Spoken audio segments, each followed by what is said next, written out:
This is one of the best group of athletes that we've had come through here in quite some time, and I know I had the opportunity to be around with Kathy Klump and Mallory Worthington, and just a couple other student athletes were coming through, and of course we've had kids on this year's team break some of their records, which says a lot, especially saying that, Kathy is a two or three time state championship runner, and is now attending college for free. So if we can have a small part in doing that and helping get these kids into college and keeping them interested in athletics and excited about the academic side of school and things like that, that's definitely what we're here for. So at this time, I'm going to turn it over to Mr. Caudell and Mr. Meyer, and they'll give you another little overview about the season and maybe talk about a few things that I did not know.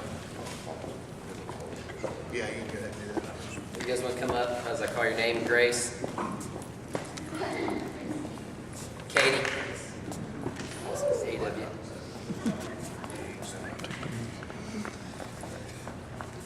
Selena.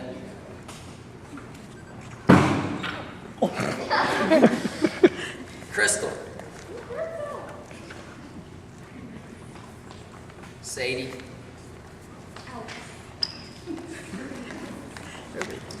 Tara. Morgan.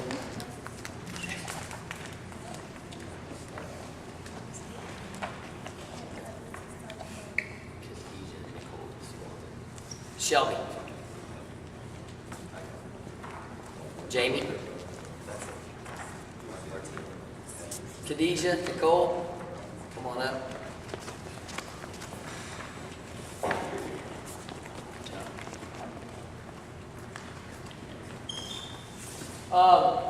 It's hard to, we've got, roughly a quarter of the girls here, but it's, what do you say?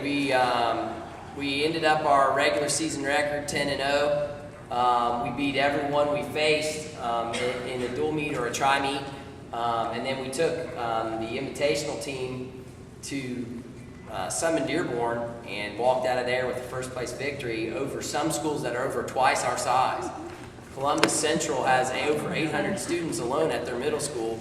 And you look at our school, and we have around 400. So Columbus Central is over twice our size, and East Central is 1.5 times our size. And so to be able to take 15 girls up there to the invitational and come out of there with a first place victory, it says a lot about some of our first tier runners, first heat, second heat runners. So we had a lot of fun. I think the girls would agree with that. I hope they would at least. We started at spring break, and we had the weather really didn't cooperate with us this year.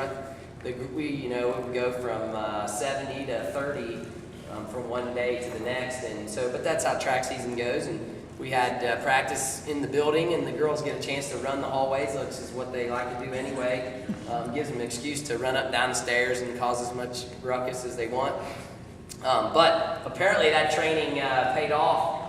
Because even at any point, I could take any runner and stick them in a position, and we would beat another school's first runner. And that's one thing that's nice about having this many girls on the track team, is that when we face a school that doesn't have a track team our size, they may have one sprinter, and their one sprinter may get lucky and beat one of mine, but they're not going to beat 4 of them. And we did not give up. We did not give up a second place at all in any of our relays throughout the entire season. So we may have been beat individually from time to time, but on our relay teams, and quite frankly, sometimes our second relay team would beat the other team's first relay team.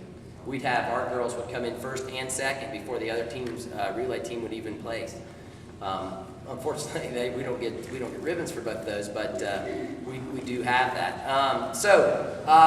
In giving the Squire Pride Awards this year, Coach Meyer and I, and by the way, I'd like to thank Coach Meyer. Coach Meyer helped me out quite a bit this season. I'm not the most punctual of people, so sometimes I might be putting out a fire. So Coach Meyer did the honor of helping the girls get stretched out and get them down to the track every day when I might be running a little bit late, so I appreciate his help.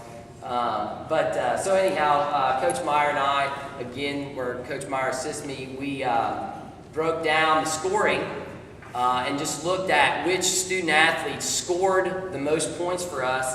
I could go on all day about how many 7th grade girl athletes I have that are awesome athletes and how hard they work and how much effort they put in.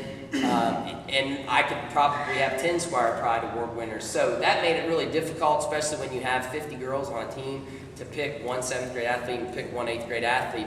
So, we went through and just went down to individual scoring and said, of the 7th grade athletes, which student athlete scored the most points on a meet-to-meet basis, and were able to help the team out, and basically those points added up to the individual wins, the team wins, and then obviously the invitational win. The 7th grade Squire Pride Award winner is a 7th grade athlete that she's the kind of kid that Coach and I always allude to it. She's the kind of kid that, as a coach, if you asked her to run through that brick wall over there, she would try. And she gives 100% all the time, and she's just one of those kids where anytime you ask her to do something for the team, she's always there to do it, and she's always there to, she does it hard, and she's she just goes 100%. And the fact is, she also broke a school record for us at the Invitational, that's a record that had stood for several years. And like Coach Lowe said, it was a record that was held by a state champion. So it's a pretty prestigious position to be in. So the 7th grade Squire Pride Award winner is Grace Emerson.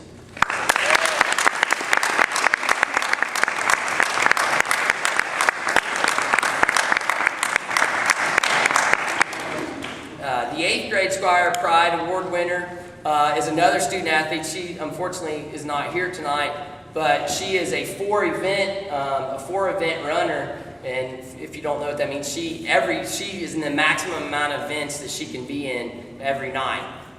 Each student athlete's allowed into 4 first heat events on a night-to-night basis, and this student athlete is a 4 event at every meet. She was a 4 event winner at the Invitational. She won 3 medals at the Invitational as well. She individually won an event, and then was part of 2 winning relay teams. And the 8th grade Squire Pride Award winner would be Brittany Schimmel.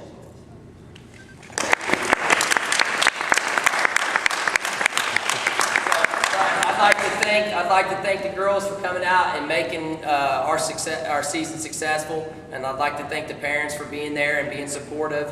I had a ton of support, and just it was great. And people, we didn't have any type of issues where we were around till 8 o'clock after practice waiting. So the parents did a great job coming and getting their kids and stuff like that. So look forward. I see most of the girls here are 7th graders, so I'm hoping that I can get them all back out next year, and hopefully be able to repeat this. That makes us 35-1 in the last 2 seasons with the girls track program. So I would like to continue that, and it'll be with these girls coming out and helping us do that. So thanks a lot, girls.